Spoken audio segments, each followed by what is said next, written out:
안녕하십니까. 2024년 구역공과 하나님 나라 백성의 뿌리와 열매 제4학기 하나님 나라 백성의 소망에 대해서 함께 살펴보겠습니다. 제12단원 영원한 하나님 나라, 오늘 본과는 43과 재림과 심판, 우주적 종말에 대한 내용입니다. 말씀은 데살로니가 후서 1장 6절에서 10절까지 말씀이고 요한계시록 22장 12절 말씀을 참고하시면 되겠습니다. 첫 번째 주제입니다. 복음에 복종하는 삶을 살아야 합니다.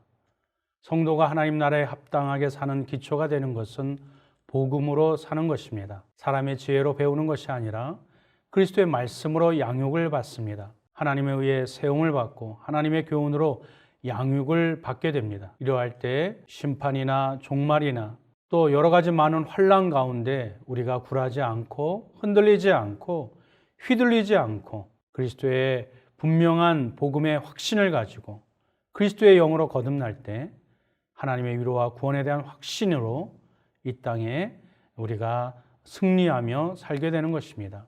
두 번째 주제입니다. 환난을 당할 때 하나님의 공의를 바라봐야 합니다. 부르심을 따라 사는 사람은 그 나라를 위해 고난받습니다. 하나님의 부르심을 따라 산다는 것은 장성한 그리스도인이 된다는 것입니다.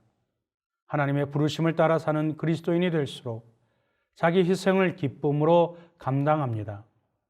왜냐하면 예수님이 우리 대신 십자가를 지셨기 때문입니다.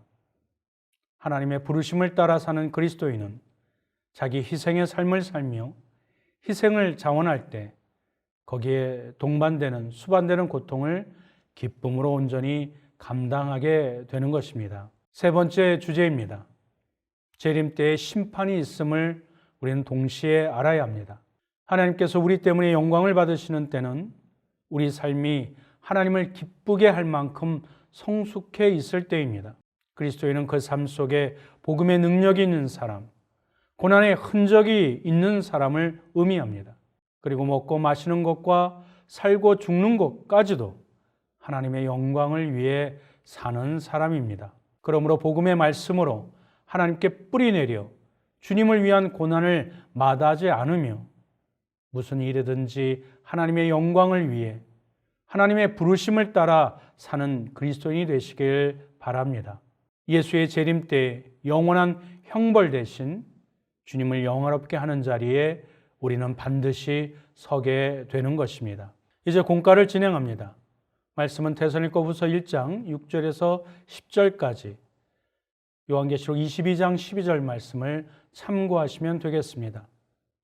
요절 암송은 데살로니가 후서 1장 8절 하나님을 모르는 자들과 우리 주 예수의 복음에 복종하지 않는 자들에게 형벌을 내리시리니, 말씀의 요점은 하나님 나라 백성은 그리스도가 재림하실 때 최후 심판이 있음을 안다입니다. 본문 이해로 들어갑니다. 바울은 첫 번째 편지에서 데살로니가 교인들이 잘못된 신앙관에서 벗어날 수 있도록 공고했습니다. 그러나 그들이 편지 내용을 잘못 이해한 아쉬움이 있었기에 재차 편지를 보낸 것이 오늘 두 번째 편지의 내용입니다. 두 번째 편지는 예수 그리스도의 재림에 대한 오류를 더욱 엄중히 지적하고 다가올 종말과 재림에 대한 온전한 신앙을 심어주고자 했습니다. 본문은 행위에 따라 심판하시는 하나님의 공의가 강조되어 있으며 환난과 핍박 가운데서도 인내하는 그 믿음을 보여준 데살로니가 성도들을 칭찬하고 있습니다. 더불어서 박해하는 대적들에 대한 심판과 데살로니가 성도들을 위한 바울의 강구도 함께 언급되어 있습니다. 이제 말씀 속으로 세 가지의 문항을 살펴보겠습니다. 첫째, 성도로 환난받게 하는 자들에게 어떤 보응을 내리십니까? 똑같은 환난으로 보응하십니다. 본문에서 갚으시고는 보응하다라는 뜻으로 하나님이 동용보복복, 즉 함부라비 법전에 있는 눈에는 눈, 이에는 이에 따라 정의를 시행하실 때는 아무도 하나님 심판의 공정함을 의심할 수 없습니다. 하나님은 성도를 괴롭히는 이들에게 반드시 마땅한, 합당한 똑같은 그 환난으로 보응하십니다. 그러므로 불의한 고난을 받아도 하나님을 생각하며 인내하는 것이 아름답다고 성경은 말합니다. 또한 원수 갚는 것이 우리에게 있지 아니하고 하나님께 있음을 잊지 말아야 할 것입니다.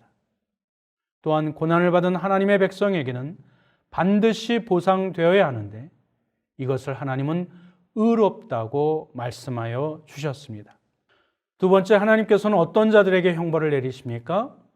하나님을 모르는 자와 예수의 복음에 복종하지 않는 자들에게 형벌을 내리십니다.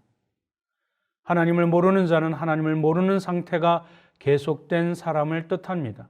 구약에서는 이방인을 하나님을 모르는 자라고 했습니다. 정확하게는 의도적으로 알려고 하지 않은 자이기에 변명할 여지가 없는 것입니다.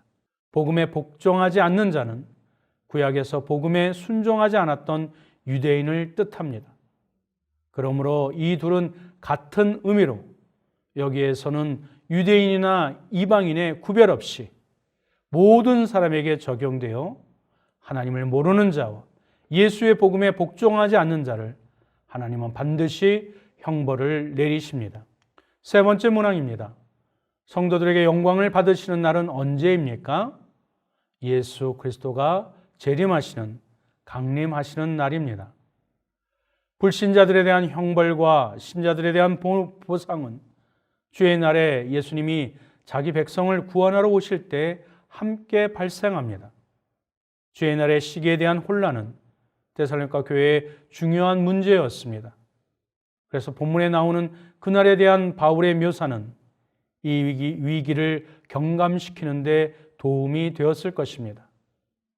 예수님은 그때 그의 성도들에게 영광을 받으실 것입니다. 즉 그의 영광이 성도들에게도 보일 것입니다. 묵상 이야기입니다. 두 농부가 있었습니다. 늙은 농부는 하나님을 경외하여 주일에는 일하지 않았습니다. 그러나 이웃 농부는 평일과 주일을 가리지 않고 일을 했습니다. 가을 추수기가 되었습니다. 이웃 농부는 늙은 농부보다 더 많은 수확을 하였겠지요. 이웃 농부가 이 사실을 빌어 늙은 농부에게 나는 주일 성수를 하지 않았음에도 이렇게 많은 수확을 얻는 복을 받았소 라고 말했습니다. 그러자 늙은 농부가 대답했습니다. 하나님께서는 모든 계산을 10월에 끝내시지는 않지요. 지금 어둠의 세력에 지배당하고 있습니까? 거기서 돌이켜 다가오는 마지막 날을 맞을 준비를 우리 성도들은 해야 될 줄 믿습니다. 마무리합니다. 성도는 마지막을 어떻게 준비해야 될지 함께 나눠봅시다. 그리고 깨어 기도하며 마지막 때를 준비하는 성도가 되게 해달라고 합심하여 기도를 드립니다. 만약 최후 심판이 없다면 어떤 문제가 생길지 생각해보고 최후 심판이 있어야 하는 이유를 한번 서로 나누면서 개인적으로 적용해 보면 좋겠습니다.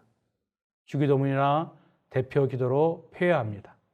우리의 마지막 날을 하나님의 말씀으로 악한 자에게 심판을, 믿는 자에게 보응할 것을 우리가 확실히 믿고 그날을 주님의 강림을 믿음으로 준비하시는 우리 모두가 되시기를 축원드립니다.